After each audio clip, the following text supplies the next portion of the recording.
এটা এটা আসবেই। আমার বেশিরভাগ ছিল হাসির রোল। আমার ক্যারেক্টারটাই এরকম ছিল, কথাবার্তা ওরকম ছিল। যার জন্য হাসির রোল করতে আমার কোনো করতে হতো না। আর সাবিত্রী সিরিয়াল কমিকে সাংঘাতিক।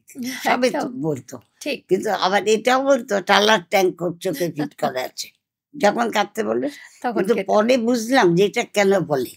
পরে বুঝলাম না, এটা ঠাকুরেরই ভগবানের একটা দিয়েছে ভেতরে, যে কোন ডায়ালগটা কি হতে হবে সেটা কিন্তু আমি পারতাম অভিনয় তো কখনো শেখোনি। না। আজকাল যে অনেকে অভিনয় কোনোদিন শিখে, শিখিনি, কোনোদিন কারোকে শেখাই শিখে কি অভিনয় করা না। যায়?